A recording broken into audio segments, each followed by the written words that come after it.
Look at this cozy vibe we got going.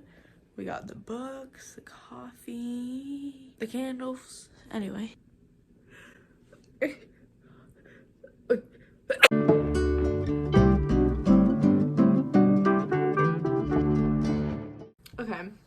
Hey guys, welcome to this video. Welcome back to my channel, or welcome if you're new here. So today I'm gonna do a type of video that I've never done before, but I'm excited to start doing some of these, and it's a book video. So yeah, I've been getting back into reading kind of lately, and I'll tell you about the book that got me back into reading, but I'm just going to be talking about my current reads and a book I just finished that I want to recommend, and then also my 2022 to be read or TBR list. And I'll give you a little summary of the books I'm going to read so that if you want to read them, you can do that as well. And it's a really rainy day, but I'm feeling, you know, the cozy reading book vibe. So it's the perfect day to film this. Okay, so first we're gonna start with my current reads and the book I just finished. I don't always stick by this, but I like to, if I can, read 3 books at a time. So I read one for enjoyment,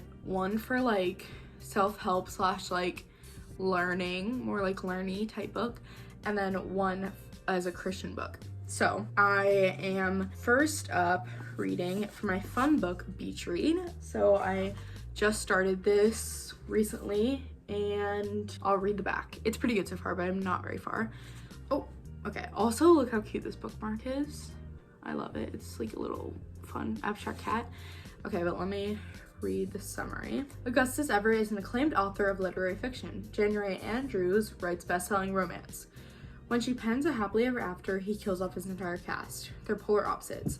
In fact, the only thing they have in common is that for the next 3 months, they're living in neighboring beach houses, broke and bogged down with writer's block. Then one hazy evening, one thing leads to another, and they strike a deal designed to force them out of their creative ruts. Augustus will spend the summer writing something happy, and January will pen the next great American novel. She'll take him on field trips worthy of any rom-com montage, and he'll take her to interview surviving members of a backwoods death cult, obviously. Everyone will finish a book, and no one will fall in love, really. And then I'm also reading Mere Christianity by C.S. Lewis, and I'm almost done. This book is so good for any Christian, really, or especially if you're a new Christian, or even if you're not. It has just a lot of good philosophy type stuff if you're into that, or just like reading about religions. Yeah, it's kind of just like the basic outline of Christianity in C.S. Lewis's eyes, and it's really good. Definitely recommend. And then I'm also reading Thinking Fast and Slow by Daniel Kahneman. So this book is really good, but I've been reading it for an extremely long time because it's got a lot of words and it's kind of hard to read because it's just a lot of stuff at you. So I can't read much at once, and I've literally been reading it for like a year and I'm like a third of the way through. But it's really good. Maybe for someone who's a bit older than me, I would read this. But it's about the way we process things and thinking fast and slow. So, and then this is the book that I just finished, Little Fires Everywhere by Celeste Ng. And I really liked this book. This book definitely was the first one that I read like super quick, and I like could not stop reading this. I read it in like a week and a half, which is pretty fast for me. So this book is about, so it's in a town that like, it's the first planned town where like everything is like super strictly planned, and it's set in Shaker Heights, Cleveland, and it's based around this white upper class family. And then living in their rental home is a mom and a daughter, and the mom is like kind of a little bit quirky and she's an artist. And then there's also a huge division about this baby who was adopted by Asian baby was adopted by a white family, but then the mom who gave away the baby then wanted her back because she was, you know, in a better place, and they're like the whole trial about what they should do with the baby. So this book, it sounds kind of random, I guess, but it's so good. I don't know, I liked her writing style a lot. It's very straightforward, but I really enjoy this. I couldn't put it down. It definitely got me out of my 6-year reading slump, so I definitely recommend this book. Now I'm gonna go on to my TBR for 2022. So I've picked up a few books recently that I want to read. The first one I've heard a lot about. It's called They Both Die at the End by Adam Silvera, and I'll read the back. On September 5th, a little after midnight, Death Cast calls Mateo Torres and Rufus Emeterio to deliver some bad news. They're going to die in less than 24 hours. Mateo and Rufus are total strangers, but for different reasons, they're both looking to make a new friend on their end day. The good news is there's an app for that. It's called Last Friend, and through it, Rufus and Mateo meet up for one final epic adventure to live a lifetime in a single day. It's like one of those TikTok famous books, even though I don't even have TikTok, which is kind of funny, but I've heard that it's good. So I'm excited to read this one. And then I also have this one that I picked up, this one that I just saw at a bookstore and it looked good, and it's Things We Couldn't Say by J. Coles. And this is a little description. There's always been a hole in Gio's life, not because he's into both guys and girls, not because his father has some drinking issues, not because his friends are always bringing him their drama. No, the hole in Gio's life takes the shape of his birth mom, who left Gio, his brother, and his father when Gio was 9 years old. For 8 years, he never heard a word from her, and now, just as he started to get his life together, she's back.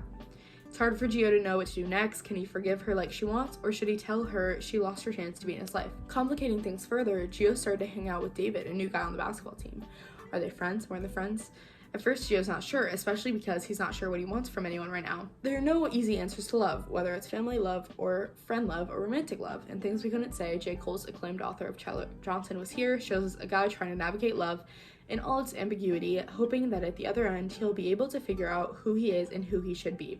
So this just sounded like it dealt with a lot of complex and real issues, so I thought it would be a good one. And another book that I just got is that I've heard about. I don't know where from, but it's called Flow by Mihaly Miali. That's a very long last name. I definitely said that wrong. But it's written by a psychologist who investigates what the optimal experience means, and what makes an experience generally satisfying is a state of consciousness called flow. During flow, people typically experience deep enjoyment, creativity, and a total involvement with life. In this new edition of his groundbreaking classic work, Miali demonstrates this positive state can be controlled, not just left to chance. So it teaches us by ordering the information that enters our consciousness that we can discover true happiness and greatly improve the quality of our lives. So it's about the flow state that you get in when you're doing something that you really like and you just like kind of stop thinking about everything. So I've heard about this book, so I'm excited to read that one. And then this one is just one that I got for Christmas, and Enneagram Take Care of Your Type. So it's an Enneagram self-care book, and there's lists for each Enneagram type and things you can do to better take care of yourself and how to love different Enneagram types. If you're not into the Enneagram, you know, you could always get, I'm sure they have like Myers-Briggs self-care books or whatever personality type self-care books, but any of them I feel like would be good to just take care of yourself and how you need it personally. And then I have some books I also want to read that I don't have with me, but let me go over those, and I'm gonna just look up a summary. So another book that I want to read is The Seven Husbands of Evelyn Hugo, which has been recommended to me, and I've just heard a lot about it, that it's really good. So it's a historical fiction book, and it's by Taylor Jenkins Reid, and it's about a Hollywood star, Evelyn Hugo, and her 7 husbands, and just the story of all of them. And I've just heard it's super good, so I'm gonna read that one. And another one on my list, this is kind of a self-help Christian book, is The Ruthless Elimination of Hurry, which is just about how we all are always in such a hurry and doing things really fast and never really take time to breathe, and how that can really help you and help you create a stronger relationship with God. Another one I want to read is Ugly Love by Colleen Hoover, because I just heard it's really sad and I want to read a really sad romantic book. I think that'd be fun. And also I haven't read any Colleen Hoover and I know she's a very popular author right now. And another book I want to read is God Has a Name by John Mark Comer. And this is a simple yet profound guide to understanding God in a new light, focusing on what God says about himself. This one shift has the potential to radically alter how you relate to God, not as a doctrine, but as a relational being who responds to you in an elastic back and forth way. Let me see, look at my list. So yeah, that one sounds really good, and I have that back at school. And the last book I have on my TBR list is Untethered Soul, because I just heard about it. Someone was talking about it in a vlog, and that's by Michael Allen Singer. And this book is about what would it be like to free yourself from limitations and soar beyond boundaries? What can you do each day to discover inner peace and serenity? The Untethered Soul offers simple yet profound answers to these questions. So I heard it was just really good, and I really like self-help books like that, so it sounds good to me. But yeah, I'm excited to be reading again because it's just so relaxing and a good way to just unwind after a day. So anyway, those are my current reads, my 2022 TBR, and yeah, I hope you guys like this video and comment down below what books you're going to be reading this year or any current good reads, and I'll see you guys in my next video. Bye!